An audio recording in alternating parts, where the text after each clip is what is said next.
Ms. Cochran, if you are elected as Carrollton City Council, how would you reach out to the minority in Carrollton and how to help them? We have an excellent police force. Last year when we had the 287G issue regarding the Hispanic population, that was kind of controversial in our city. And I love the way our city council handled it. It would be exactly what I would want done. There is a program called Unidas, and that program addresses issues with the Hispanic population regarding immigration, police force, those issues that frighten people who are here not as citizens yet. I would like to see that program translated into all of the immigrants that are residents in our city so that they have an additional voice. Oftentimes people don't speak up because they don't have one to speak through for them. And I want them to understand that our police force and our city is supportive of them and that we want to work with them. In addition, I go back to my art program, and that is something that allows us to work with people in all cultures, because that's what makes us all Americans, the diversity that we are. Okay, great, thank you. Mr. Sutter? Okay, so Carrollton has an incredibly diverse community, and I think what's important is that we make sure that our citizens and the business owners, that they can feel safe in the community.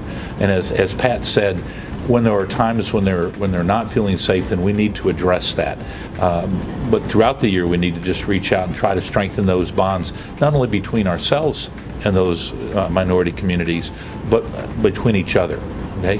And so I think the Unidos program, like Pat was talking about, I was involved in that from the very beginning and attended that. That's an outreach to the Hispanic Latina community where they, like I said, might be afraid to come and deal with city government because of their suspicion or deal with the police. It's reaching that hand out with the police so that they understand that the police are their friends. They're there to protect them the same as every other citizen, right? Coffee with a Cop, another program we do, goes into the neighborhoods so that people can come and meet the police. And so we don't have situations here that happen in other parts of the country by misunderstanding.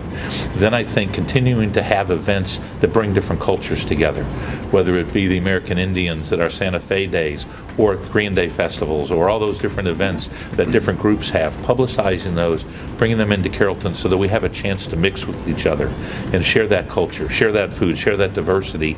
That's what makes us realize that there's not really that much separating us. And at the city level, I think that's the key thing that you have to do as a city councilman is you have to serve all of the constituency. Thank you. Great, thank you, Mr. Sutter. Mr. Babbitt?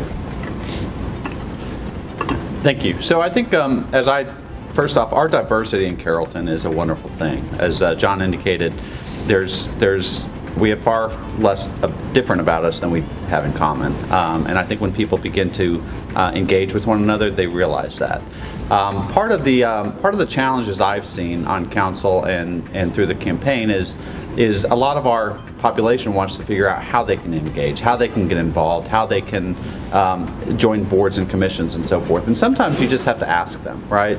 So I think it's important as a city council, as a city, that we do more to have outreach efforts to our population as a whole, right? To basically help them to get involved.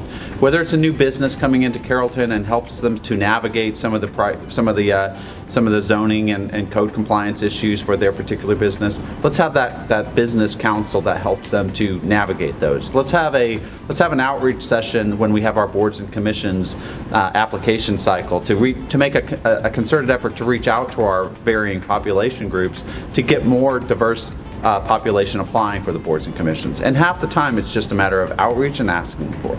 Because if you don't outreach and ask, you're going to get the exact same group that's always applied.